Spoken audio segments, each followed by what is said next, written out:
Hey, everybody, and welcome to Hammer Down. I'm your host, Mike Bush, and you're checking out the Market Scale Network. Appreciate you tuning in. In our last couple episodes, we have had a bunch of folks who joined and really identify a challenge or identify a problem in the supply chain. And today being Earth Day, of course, this is today's special Earth Day episode. I found a guy who has solved or is working on solving one of the biggest challenges in supply chain, how to make it more sustainable. Matt LeDucq, CEO of Ford Mobility. Welcome to the show, man. Thanks for having me, Mike. Looking forward to being here. Matt, super excited. So let's get right into it. State of California says starting, I guess, theoretically January 1st of this year, anybody who wants to register a truck to go into the ports has to do so with a zero emission vehicle. And you realistically are one of the few calls that they can make in order to find access to those zero emission vehicles. Tell me about Ford Mobility.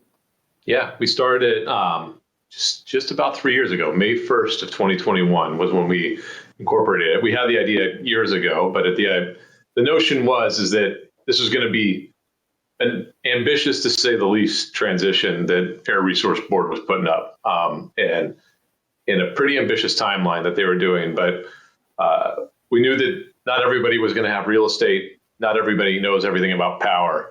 There's a bunch of incentives. There's a bunch of capital. It's really complicated. And that one of the best ways to do this was to turn capital costs into operating costs and make a subscription where you could get charging and you could get trucks for a fixed price per month at a really predictable price. And so we launched the company. We've raised some money around it. And the whole goal is to give folks like Talon and folks who need to make this transition or want to make this transition an opportunity to do it at a price that hopefully makes sense, which is something we work really hard on ourselves and also hard on with the Air Resource Board. Sure. So the idea here is that when a trucking company looks to switch to a zero emission vehicle, there's a bunch of transitions, and we are focusing a lot on port work and drayage because that's where the regulations are kind of the most aggressive. So historically, as a trucking company, you were probably out there looking for the oldest of the old trucks that are available for sale. That's what you're going to go take into the port.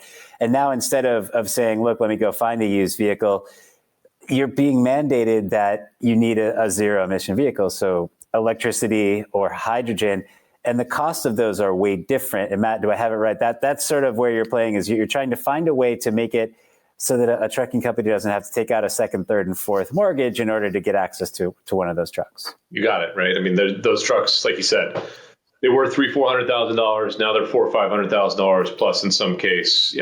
They will come down precipitously. Like passenger vehicles are kind of apples to apples these days for a host of reasons. Heavy duty trucks are still disproportionately expensive, but that's going to change. But in the meantime, like you said, you got a really expensive truck that you can end up doing some cool things with, though. You can stack a plethora of incentives, especially in drayage, especially if you're small fleets, especially if you're in disadvantaged communities, and you can start whittling down that $400,000 or $500,000 truck, and you can do a 5-year lease, and you could. And I think the good news is that charging with electrons is a pretty cost-effective way to fuel. And once we can kind of figure out this truck piece, I think that it's not going to be an easy transition, but it will be a transition that can be made at some cost parity. But we've kind of got to keep knocking down that truck every single week as we possibly can.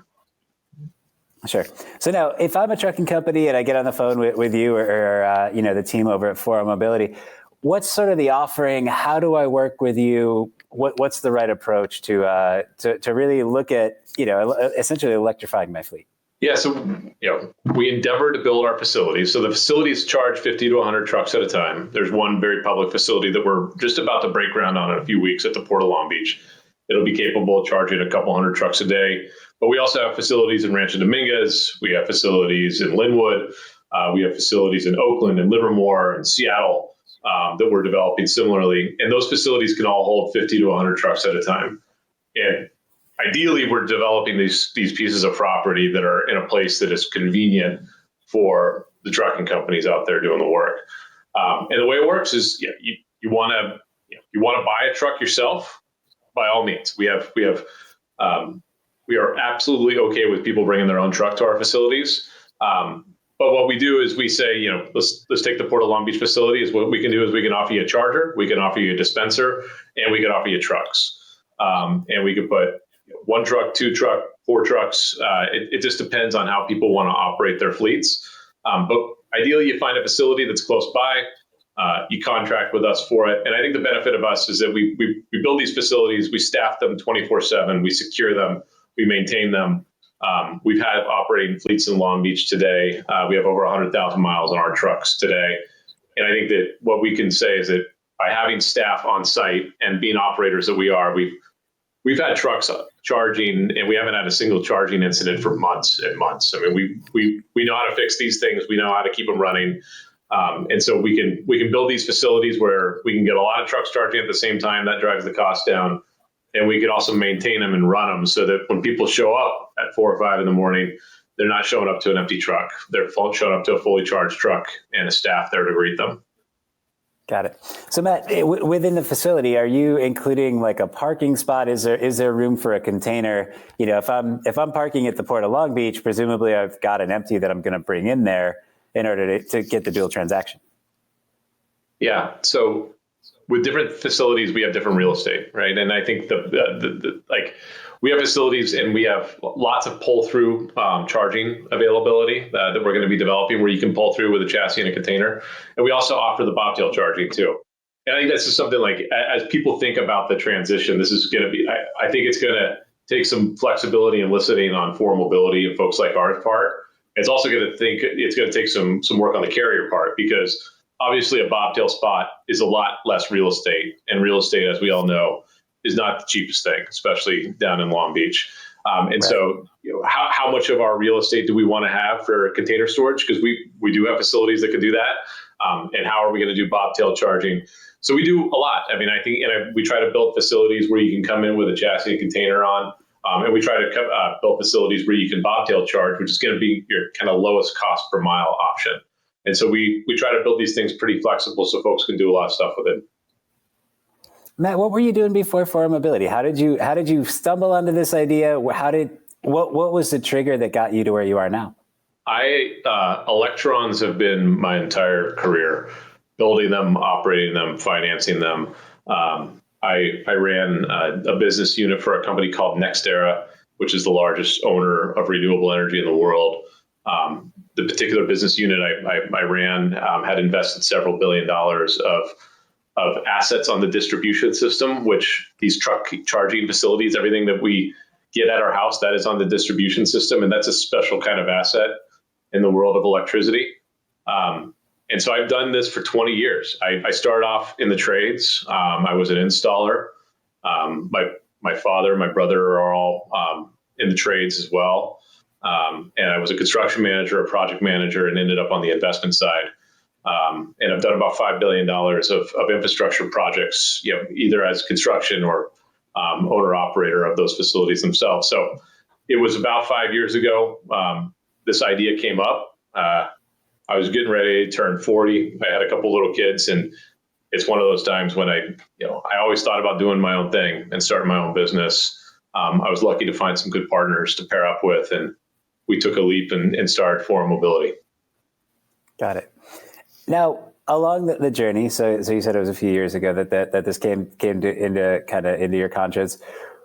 What are the most interesting things you've learned along the way? What are the surprises that you really kind of didn't anticipate as you got into the trucking community? So I've said this before. Like, I'm definitely, we knew that we needed to build really big facilities that could charge big trucks at the same time. And I really had no idea what drayage was when we started this. But we knew that trucks that pick up a container and they go back and forth all day, that makes a lot of sense for electrification. Taking a container from Long Beach to Houston, I personally don't quite get that plan yet. And I don't see that in our future anytime soon. But picking something up and taking it to the IE makes a lot of sense to me. And then we started to unpack drayage and just the ecosystem of drayage and just the owner operator, the small fleets, the way the business works. And I think the way these regulations have impacted the drayage fleets for years, right? What first happened around advanced clean trucks in 2008 and 9, and now this, and just kind of seeing how the regulations don't always take into consideration the folks that move our goods, to be honest, and just the kind of the the makeup of the fleet that, in our estimation, there's, these 33,000 registered trades trucks probably drive about 1 billion miles a year.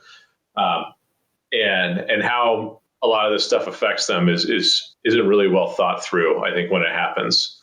And just kind of seeing how drayage works has been really, really fascinating to me. Gotcha. So, you mentioned the ports that you're in, very California centric, which makes an awful lot of sense.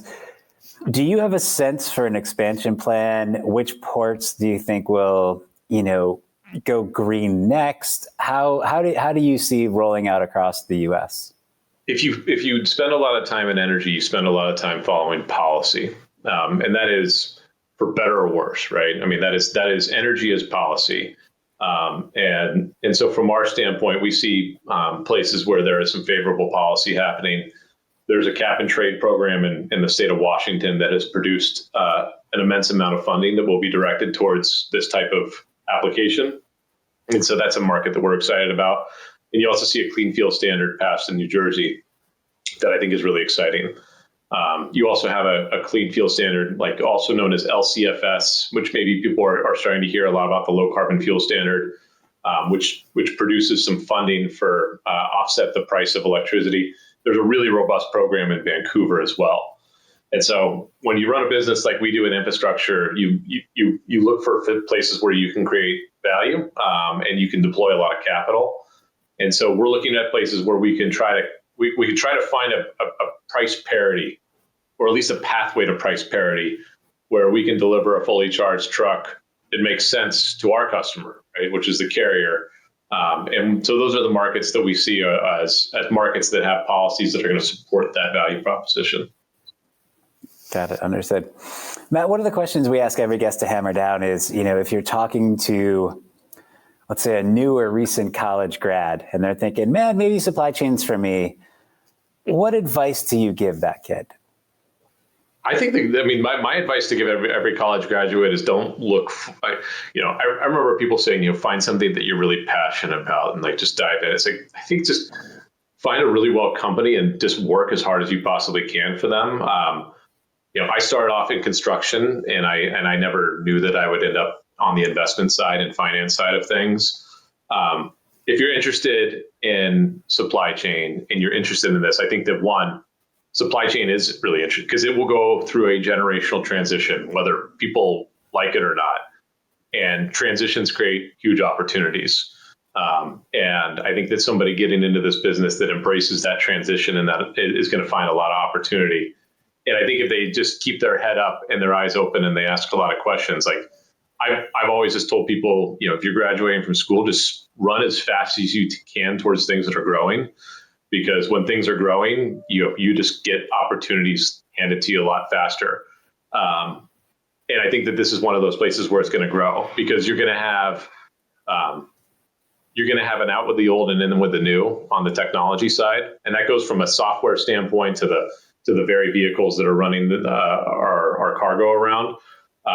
And I think that is a place that you can have a lot of opportunity. So I think that the worst advice people give is, go into something very specific when you're 22 or 23 years old, because you don't know what the hell you want to do. Just go work for a really good company and work really hard and ask a lot of questions, and ideally find yourself in something that's growing like crazy. Matt, we're celebrating Earth Day today, understanding it's a green day. Tell me a little bit about your why. Why did you get this going? I think that we have an opportunity to do something that's really good for the communities at Forum Mobility. I've got a 3-year-old and a 5-year-old. I grew up in Oakland. I think that I know that this is hard, and I don't think that this has been done, on the regulatory side, a particularly elegant way in California.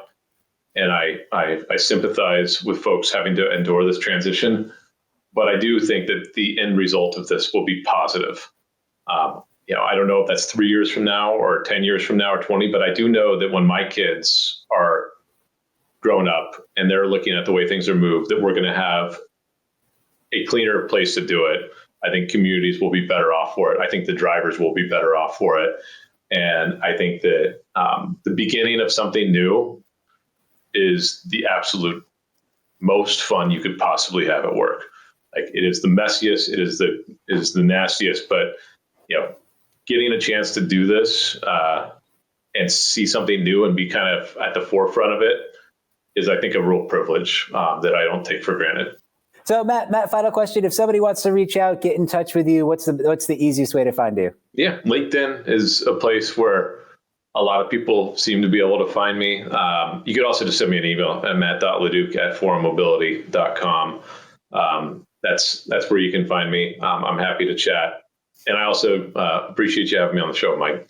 It's really, really good to talk to you. And we appreciate Talent a lot. Thanks, Matt. For Hammer Down, I'm Mike Bush. Thanks for checking out Market Scale. We'll talk to everybody soon. Happy Earth Day.